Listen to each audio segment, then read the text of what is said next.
আরে কি নিয়ে এত চিন্তা করছেন? অন, ওভার, অ্যাবাভ এগুলো কোনটা কোন জায়গায় ইউজ হবে বুঝতে পারছেন না? আরে এটা চিন্তার কি আছে? লোকে চাঁদে পৌঁছে গেল আর এই তো সামান্য ইংলিশ। মনে করুন মিস্টার অমিতাভ বচ্চন আমাদের কি বলেছেন? I can talk English, I can walk English, I can laugh English because English is a very funny language. Exactly, we can walk English, talk English any time anywhere. চিন্তার কোনো কারণ নেই। চলুন ঝপঝপ শিখে ফেলি। তো এক্সপ্লেনেশন দেওয়ার আগে বলে রাখি যে এই অন, ওভার আর অ্যাবাভ এই তিনটে প্রিপোজিশন দিয়েই কিন্তু একটা জিনিসের ওপরে অন্য একটা জিনিস রয়েছে এই জিনিসটাকে বোঝানো হয়। এবার কোনটা কখন ইউজ হয় সেটা আমরা ক্লিয়ার করে এবার বুঝে নেব। তো দেখুন তিনটে ছবি দেখা যাচ্ছে, তিনটে একসাথে দেখার দরকার নেই, একটা একটা করে আসি। ফার্স্ট একটা দেখুন, একটা বক্স রেখেছি, বক্সের ওপর বল আছে, তার মানে কি বলটা বক্সের ওপরে আছে এবং বক্সটাকে টাচ করে আছে। তো যখন একটা জিনিসের ওপর আর একটা জিনিস থাকবে এবং টাচ করে থাকবে, সারফেসকে ছুঁয়ে থাকবে, তখন আমরা ইউজ করব অন। বুঝা গেল?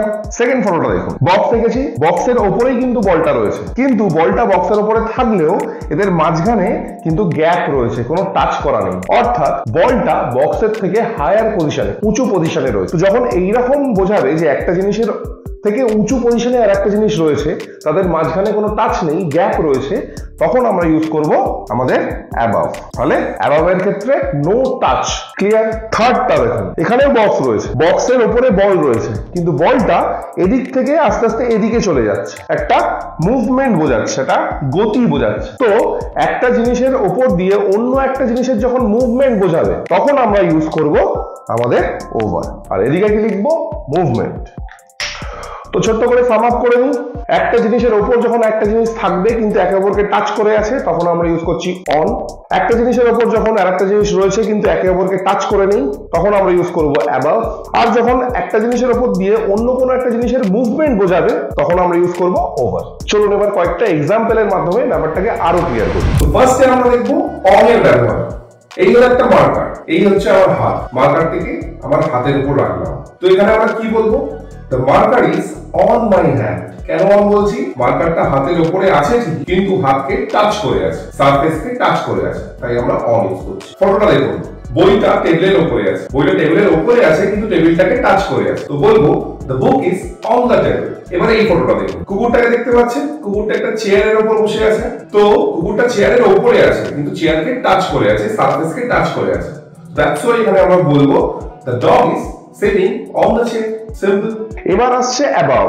अगेन মার্কার, अगेन আমার হাত, মার্কার রয়েছে এই যে এই জায়গায়, আর হাত রয়েছে মার্কারের থেকে নিচে। তো দেখুন মার্কারটা কিন্তু হাতের উপরেই আছে, কিন্তু দুজনের মধ্যে কোনো টাচ নেই, মানে হাতের উপরে আছে, হাতের তুলনায় উঁচু পজিশনে আছে, হায়ার পজিশনে আছে, কিন্তু কোনো টাচ নেই। তো আমরা সেই কারণে এখানে অ্যাবাভ ইউজ করব। কি বলবো? The marker is above my hand. এই ছবিটা দেখুন, ঘড়িটা দরজার উপরে আছে, দরজার থেকে উঁচু পজিশনে আছে, কিন্তু টাচ নেই দুজনের মধ্যে কোথাও। কি বলবো? The clock is above the door. Again এই পিকচারটা দেখুন, সূর্য জ্বলছে, কিরণ দিচ্ছে, আলো দিচ্ছে মেঘগুলোর ওপরে, মেঘ আর সূর্যের মাঝখানে গ্যাপ রয়েছে, মেঘের থেকে উঁচু পজিশনে রয়েছে আমাদের সূর্য। কি বলতে পারি? The sun is shining above the clouds.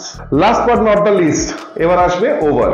Again আমার হাত চলে এসছে, মার্কার চলে এসছে, হাতের উপরে মার্কারকে রেখেছি, এই যে হাত, এই মার্কার, এবং মার্কারটা হাতের উপর দিয়ে একদিক থেকে আরেক দিকে চলে গেল। মার্কারটা আবার দেখুন, এই হাতের উপর দিয়ে মার্কারটা এদিক থেকে এদিকে কিন্তু মুভ করলো, হাতের উপর দিয়ে একটা জিনিসের উপর দিয়ে একটা জিনিসের মুভমেন্ট শো করা হলো। তো সেই কারণে আমরা কি বলতে পারি? The marker is moving over the hand. এই ফটোটা দেখুন, মেয়েটার মাথার উপর দিয়ে কিছু পাখি উড়ে যাচ্ছে, তো মেয়েটার মাথার উপরে পাখিগুলো আছে এবং পাখিগুলোর একটা মুভমেন্ট দেখা যাচ্ছে, তো আমরা কি বলতে পারি? The birds are flying over the girl. এই পিকচারটা দেখুন, এরোপ্লেনটা বাড়িটার উপর দিয়ে উড়ে গেল, বাড়িটার থেকে উপরে আছে এরোপ্লেনটা, এবং এরোপ্লেনটার একটা মুভমেন্ট হচ্ছে, উড়ে যাচ্ছে। কি বলবো?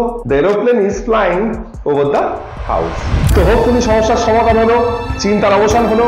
যদি ভালো লেগে থাকে তাহলে ভিডিওটি লাইক করুন, আর অন্যদেরও যাতে চিন্তার সমাধান হয় তাই ভিডিওটি শেয়ার করুন, আর অবশ্যই চ্যানেলকে সাবস্ক্রাইব করতে ভুলবেন না। Thank you for your time, have a good day.